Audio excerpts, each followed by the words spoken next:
Have you ever looked down at your legs and thought, they used to feel stronger than this? Maybe you're not moving as quickly as you used to. Or maybe the stairs feel just a little taller than they did a few years back. If that sounds familiar, I want you to know you're not alone. Muscle loss after 60 is incredibly common. But here's the part most people don't realize: it's not just about getting older. It's also about what's on your plate. Yes, it turns out there are a few everyday foods, things most of us have in our kitchen right now, that can quietly sabotage your strength. Foods that block your muscles from growing, from healing, from keeping you stable, mobile, and independent. And the worst part: most folks think these foods are totally harmless, even comforting. That's why this video matters. Because if you're over 60, the last thing you want is to unknowingly feed your body something that's actually draining your energy and shrinking your muscles. So in this video, I'm going to walk you through 5 common foods that science now shows can seriously interfere with muscle growth in seniors. And I promise it's not about guilt or giving up all the good things in life. It's about making better choices little by little. We'll also talk about delicious practical alternatives you can eat. Instead, foods that actually fuel your muscles, support your strength, and help you stay active longer. This isn't about a diet. It's about dignity. It's about keeping your balance. It's about being able to get out of that chair without needing someone to pull you up. And here's the kicker. One of the foods on this list might be something you've had just this morning. That's why I hope you'll stay with me through the entire video. Because even one small change can make a big difference when it comes to your strength and independence. Before we dive in, I'd love to hear from you. Do you ever wonder if something in your daily meals might be holding you back? Leave me a comment below. What's your go-to comfort food? Let's talk about it. And if you're someone who cares about staying strong, active, and independent well into your 60s, 70s, and beyond, go ahead and hit that like button, subscribe to Health 365, and let's walk this journey together. All right, now take a breath, maybe sip your tea, and let's get started with the first food on the list. You might want to check what's in your fridge after this. You know, there was a time when having a soda with lunch felt like a little treat. A glass of sweet tea on a hot day, or a cookie after dinner. It's these small pleasures that made life feel cozy, especially as we got older. But here's the part. No one tells you when you hit your 60s, sugar doesn't treat your muscles the way it used to. I'm not just talking about a little weight gain or the dentist warning you about cavities. I'm talking about something deeper, something that quietly chips away at your muscle strength. The more sugar you eat, especially from sodas, candy, and baked goods, the more inflammation builds up in your body. And inflammation, my friend, is like rust to your muscles. It weakens them from the inside out. In fact, a large study published in the American Journal of Clinical Nutrition followed older adults who consumed high amounts of added sugar. The findings were pretty shocking. Those eating more than 36 grams of added sugar a day had a much higher risk of frailty than those eating less than 15 grams. And what is frailty really? It's slower walking. It's struggling to get up out of a chair. It's the body saying, I can't quite keep up anymore. All because of sugar. And it's not just one study. Research shows that sugary drinks, especially sodas and fruit punches, mess with your insulin.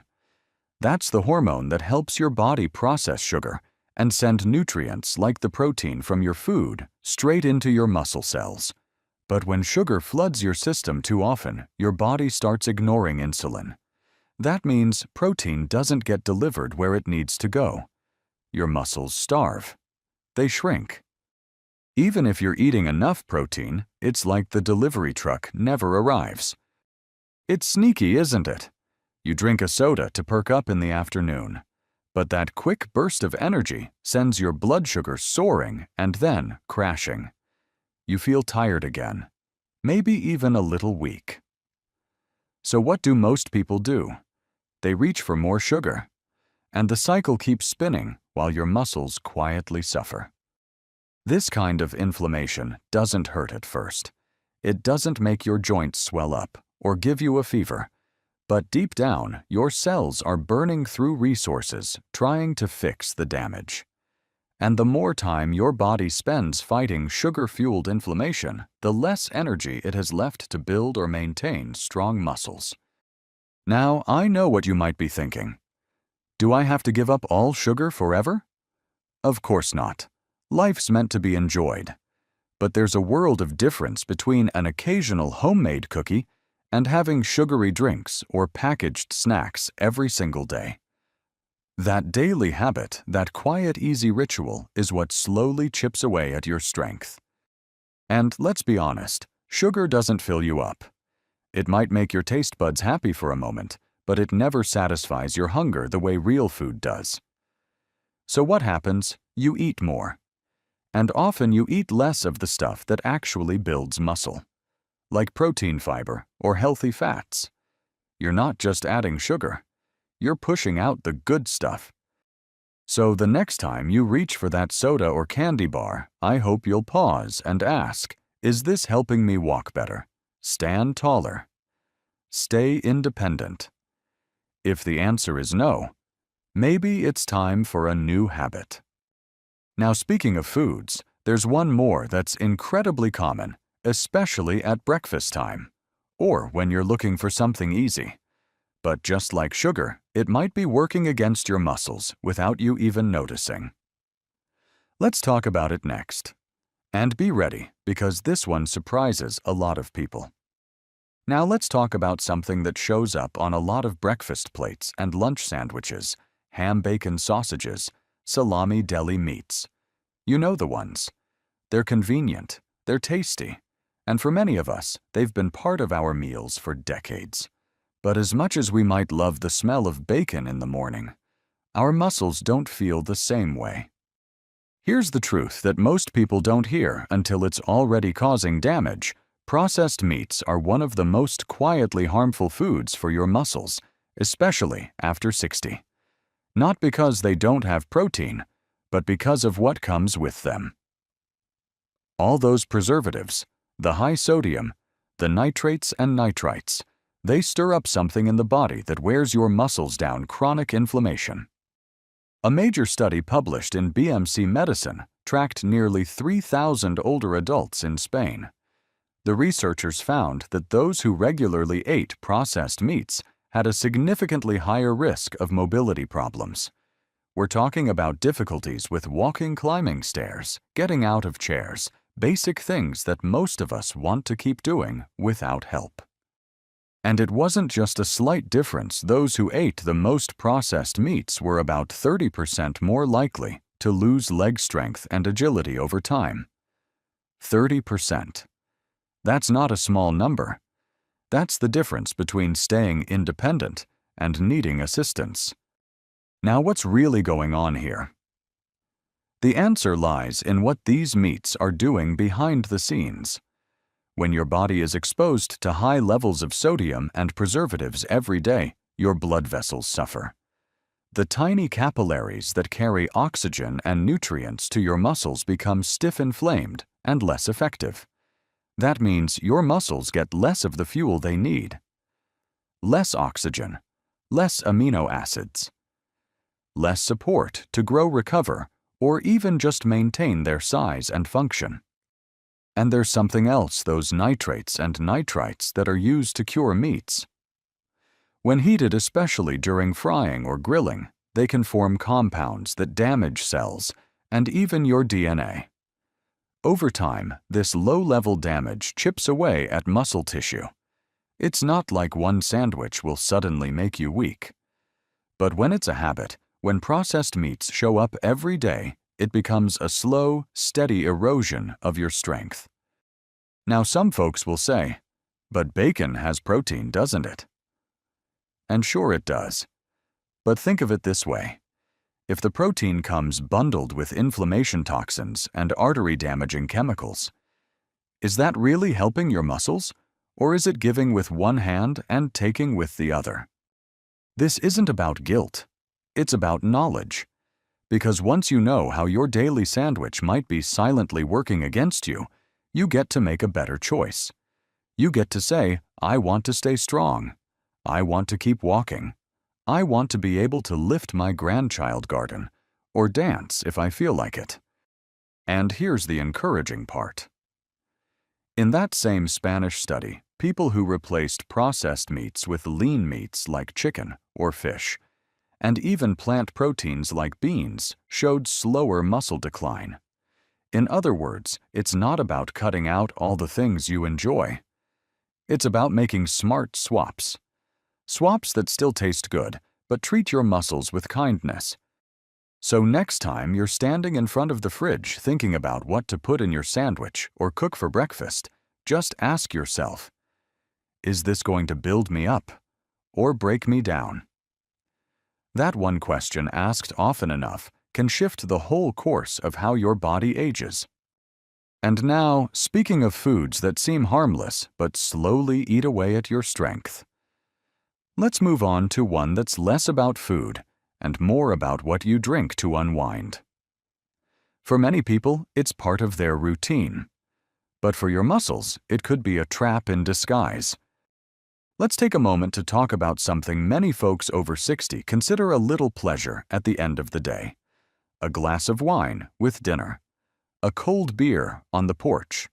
Maybe even a nightcap before bed. It's familiar, it's comforting, and for a long time, no one thought much about it. But here's what you might not know.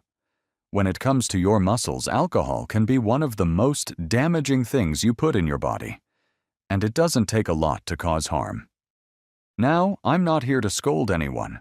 Life is meant to be enjoyed. But if that one glass has turned into 2 or 3 most nights of the week, we need to have an honest conversation. Because science has made it clear regular alcohol consumption, especially in higher amounts, can quietly shrink your muscles and speed up age-related muscle loss. A massive study published using data from the UK Biobank, a research database with health information from over 500,000 people, found that older adults who drank heavily had significantly lower lean muscle mass than those who drank little or none. And this wasn't just about younger drinkers. The difference was especially visible in people over 60. Their muscles were thinner, weaker, slower to recover. So what's alcohol really doing inside the body? Well, when you drink, especially in larger amounts, it blunts the muscle protein synthesis process. That's the fancy way of saying your body stops rebuilding muscle the way it should. After physical activity, your muscles naturally want to heal, repair, and grow.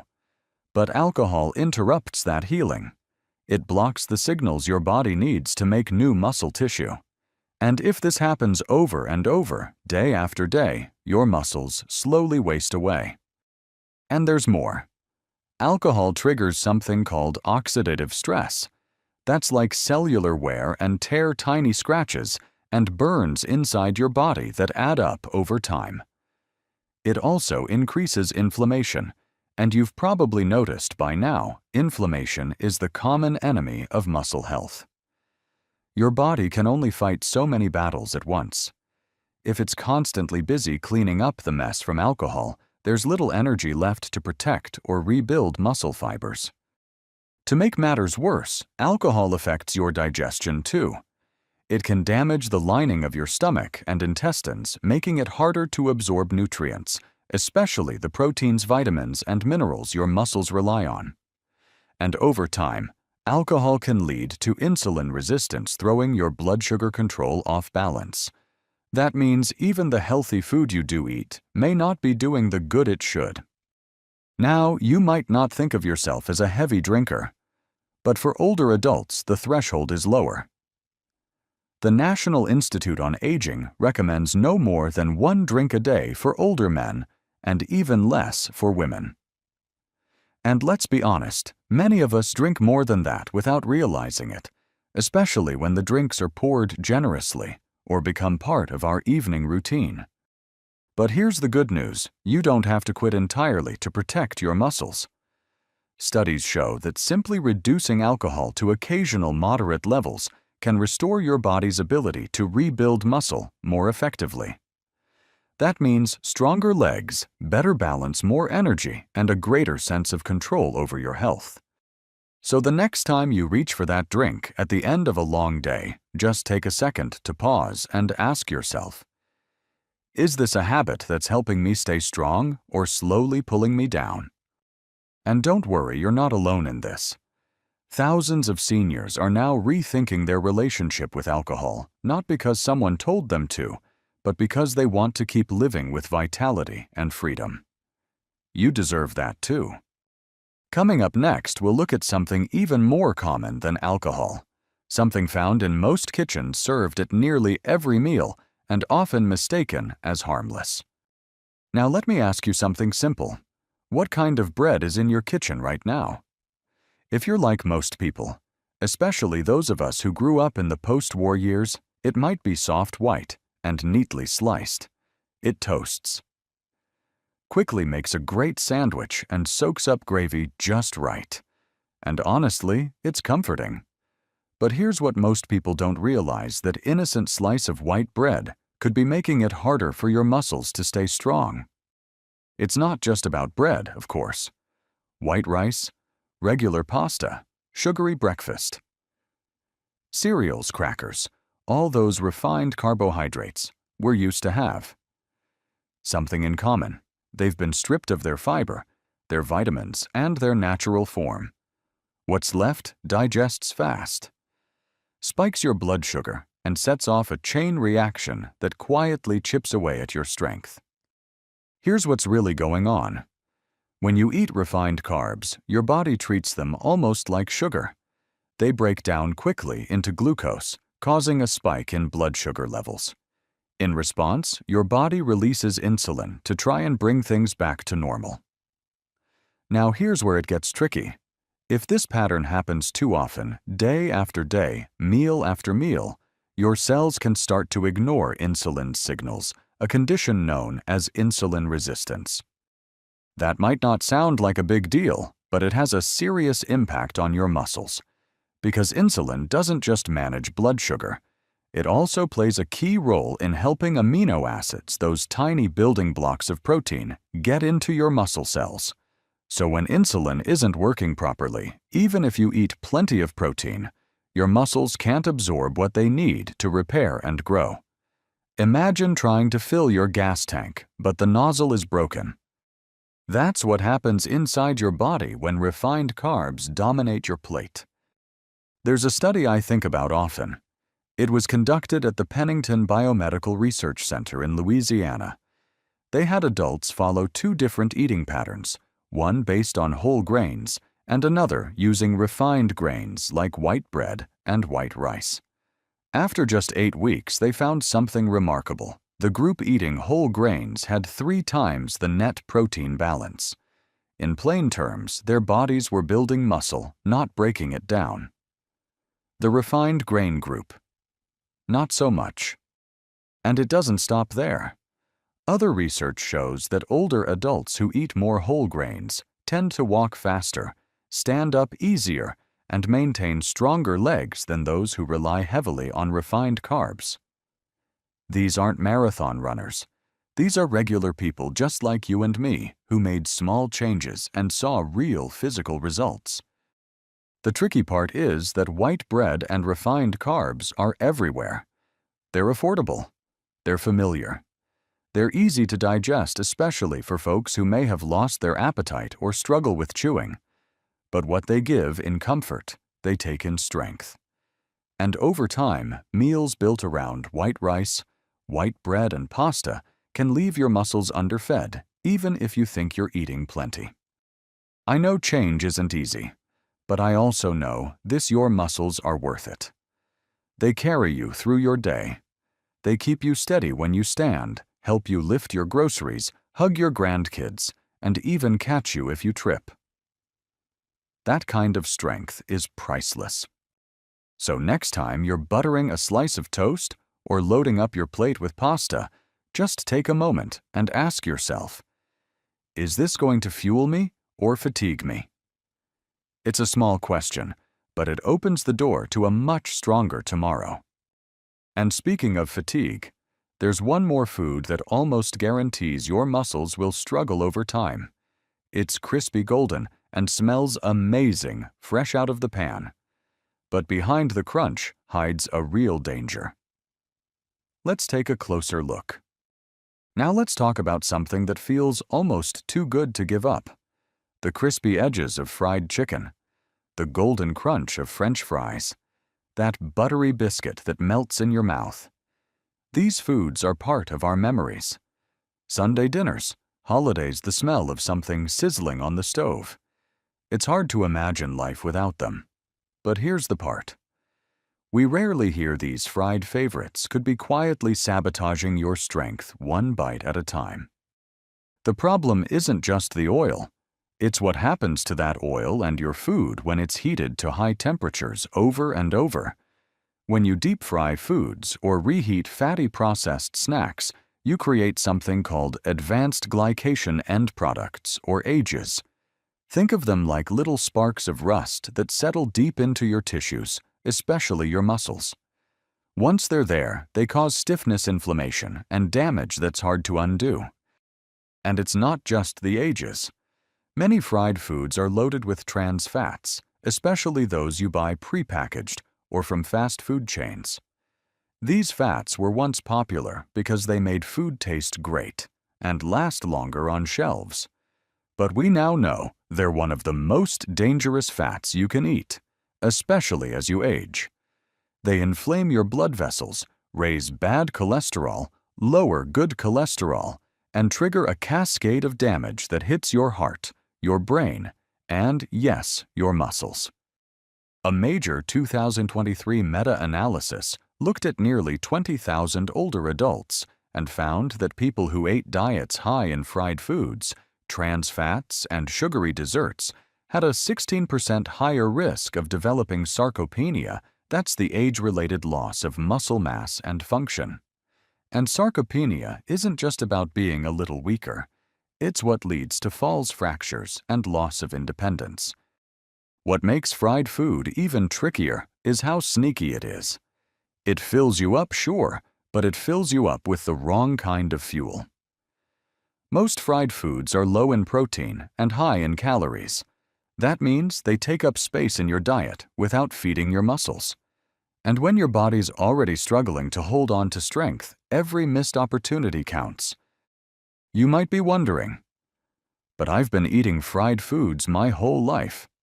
Is it really that bad now? And the answer is, it's not about one meal or one memory. It's about what your body needs at this stage of life. When you were 30 or 40, your body could bounce back a lot easier. But now your muscles are more sensitive. They need better support. They can't afford the silent inflammation or blocked nutrient absorption that comes with fried food overload. And let's not forget how fried foods are often part of meals that lack balance. Fried fish without vegetables, fried potatoes without fiber, biscuits without any meaningful protein. It becomes a pattern that leaves your muscles starved while your bloodstream fills with troublemakers.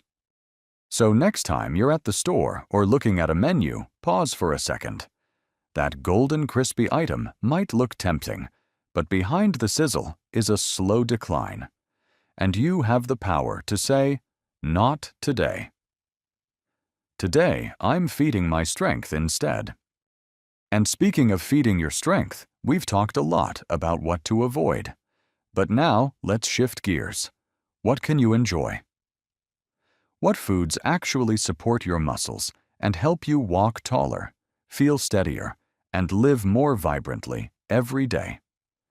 Let's dive into that next. You'll be glad you stayed. Let's start with your first meal of the day. Imagine swapping that white toast or sugary cereal for a bowl of warm steel-cut oats topped with a few fresh berries and a sprinkle of walnuts. Oats are packed with fiber and slow-burning carbs that keep your blood sugar stable. The berries. They bring antioxidants that protect your muscle cells from damage. And the walnuts. A little plant-based protein and healthy fats that keep inflammation in check. Add a boiled egg or a few spoonfuls of cottage cheese on the side, and you've got a breakfast your muscles will thank you for. Now, picture lunch. Maybe you're used to a sandwich with deli meat on white bread. What if instead you built a colorful salad with grilled chicken, or perhaps some tuna, or boiled eggs nestled into a bed of dark leafy greens like spinach or arugula? Toss in some cherry tomatoes, avocado slices, a handful of chickpeas or quinoa, and drizzle with olive oil and lemon juice. This isn't rabbit food, it's real nourishment. Everything on that plate works together to fuel your muscles, reduce inflammation, and keep your bones and joints supported. And don't worry, snacks can still be satisfying. Skip the cookies or crackers and try something simple, like apple slices with almond butter or a handful of mixed nuts with a few dried figs. The fiber keeps your digestion happy. The protein feeds your muscles, and the natural sugars give you energy without the crash. Dinner. That's your time to shine. A piece of baked salmon or grilled tofu served with a side of roasted sweet potatoes, some steamed broccoli, and maybe a scoop of brown rice or lentils. Not only is that a hearty, comforting meal, but it's also loaded with omega-3 complex carbs, antioxidants, and muscle-building amino acids.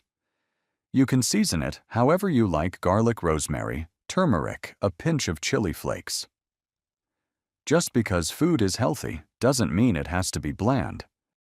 In fact, the more colorful and flavorful your plate, the better. Even desserts can join the party. Craving something sweet? Try baking an apple with cinnamon or enjoying a few pieces of dark chocolate with a cup of calming herbal tea. These are treats that don't just taste good. They support blood flow, brain health, and even your mood. And your muscles. They get to rest and recover in a body that's no longer fighting the inflammation that comes with processed sugar and heavy fats. And what about drinks? Instead of soda or too much alcohol, think simple water, herbal teas, a glass of milk, or unsweetened plant-based alternatives like soy or almond milk. These choices hydrate you, support digestion, and help deliver nutrients more effectively to your cells, especially your muscles. Now, I know change can feel overwhelming, but this isn't about overhauling your entire diet overnight. It's about making gentle shifts, one plate at a time, replacing, not restricting, nourishing, not punishing. You're not going on a diet, you're building a foundation, a stronger, steadier, more capable version of yourself, and it's never too late to start. The most beautiful part. Your body will respond. You'll feel it in your legs when you stand up more easily. You'll feel it in your arms when you carry groceries or reach overhead. You'll feel it in your breath, your sleep, even your mood. This isn't just about food. It's about freedom. And it starts with the next meal. Now, let's bring it all home. If this video spoke to you even just a little, I'd love to hear your thoughts. What small change are you thinking of trying first? Maybe it's cutting back on sugar, or swapping that white bread for something heartier. Whatever it is, share it in the comments below. I read every message, and your stories inspire not just me, but everyone in our little Health 365 community. And if you found this helpful, please give it a thumbs up. It really helps more people, just like you, find this kind of practical, uplifting information. Don't forget to subscribe to Health 365 so you never miss out on simple ways to stay strong, feel good, and live life on your terms. We're in this together every step of the way.